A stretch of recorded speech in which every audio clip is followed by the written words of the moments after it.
Crime branch ने किया 1 करोड़ 60 लाख की डिजिटल अरेस्ट वारदात का खुलासा। ऑनलाइन ठगी की वारदात को अंजाम देने वाली गैंग के 4 आरोपी गिरफ्तार।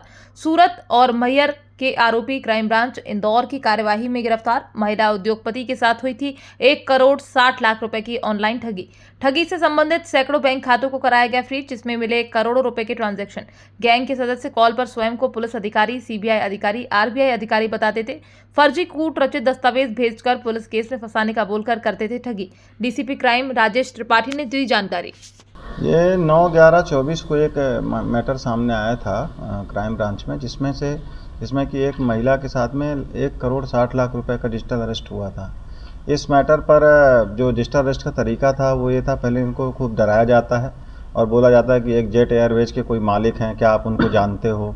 तो इन्होंने कहा कि नहीं, मैं उनको नहीं जानती हूँ। उसके बाद फिर उससे और डिटेल बात करने लगे और फिर बोले कि आपके अकाउंट से 2 करोड़ के लगभग का ट्रांजैक्शन हुआ है और मनी लॉन्ड्रिंग हुआ है। और फिर उसको इस तरह बातों में उलझा के फिर उसको 3-4 दिन डिजिटल अरेस्ट में रखा। स्काइप वीडियो के थ्रू उससे बातचीत करते रहे और बोला कि आपके जो चूँकि मनी लॉन्ड्रिंग का केस है तो इसमें आपके सारे अकाउंट में जो भी पैसे हैं उनका वेरिफिकेशन करना है।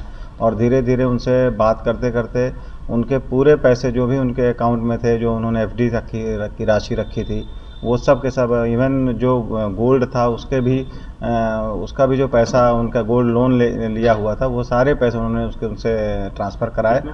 और लगभग 1 करोड़ 60 लाख रुपए का पूरा ट्रांजैक्शन हुआ है ये अलग अलग अकाउंट्स में। और फिर इसके बाद में उनको ये कहा गया कि आपको ये पैसा जब वेरिफिकेशन हो जाएगा उसके बाद वापस कर दिया जाएगा। और ये कह करके पूरा पैसा जब ले लिया उसके बाद में फिर उनको बताया गया कि ये पैसा आप नज़दीक के थाने में जा कर के इन्फॉर्म कर दीजिए, हम इसका पैसा हमें वेरिफिकेशन करके वापस करेंगे। और उसके ये कॉल अननोन नंबर से था। ये कॉल क्या पहचान उन्होंने क्या बताई? ये उन्होंने अपने आप को ये बताया था कि ये आरबीआई का एक अधिकारी बता करके किया था। फिर इसके बाद में फिर वेरिफिकेशन के नाम पे उन्होंने सीबीआई के अधिकारी को ये कॉल ट्रांसफ़र किया। फिर वो पुलिस अधिकारी बन के फर्जी रूप से उस कॉल को उन्होंने अटेंड करके और उसको डराया धमकाया।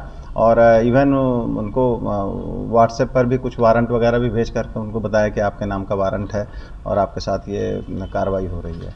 फिर सहयोग करने के नाम पे उनसे ये सारे पैसे ट्रांसफ़र करा लिए गए। और बाद में फिर जब वो किसी ने उनको बताया कि उनके साथ ये फ्रॉड हुआ, तब उनको समझ में आया कि 1 करोड़ 60 लाख रुपए उनके अकाउंट से फ्रॉड तरीके से निकलवा लिए गए हैं। इस तरह से ये मामला था।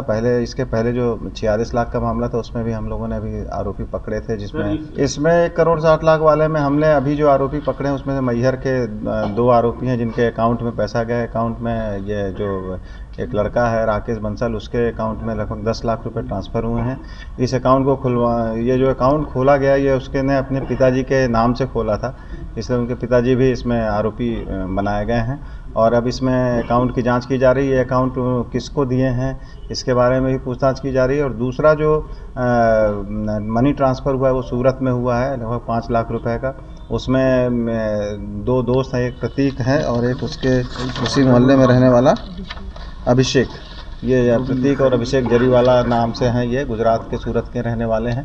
तो इन लोगों ने किया, इन लोगों ने भी अपने अकाउंट से जो है वो किसी और को दिए हैं, तो उसके बारे में भी पूछताछ की। किराए पर अकाउंट नहीं दिया है सच। इन्होंने ये जो गिरोह है वो इनसे अकाउंट खुलवा लेता है और अकाउंट के सारे जो एक्सेस हैं वो ये अपने पास रख लेते हैं। इनके सिम के जरिए जो सिम देते हैं कई बार वो ये अपने पास रख लेते हैं। इवन एटीएम का भी जो कंट्रोल है वो भी इन्हीं के पास है। बाकी नहीं, दोनों के अकाउंटों में अलग अलग राशि गई है, इसलिए दोनों मुलजिम बनाए गए हैं। हाँ, 4 हैं। तो एक मैहर के जो है पिता पुत्र हैं, उनके अकाउंट में 10 लाख रुपए गए हैं और एक इसके अकाउंट में 5 लाख रुपए गए।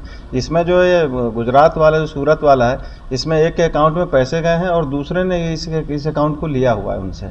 इस तरह के उन्होंने और भी अकाउंट लिए हुए हैं और वो सारे अकाउंट वो किसी और थर्ड पर्सन को उनसे बात हुई है, उसको उन्होंने दिया हुआ। आरोपी सर अभी तक गिरफ्त से बाहर। मुख्य आरोपियों की जानकारी ली जा रही, जल्दी हम उनको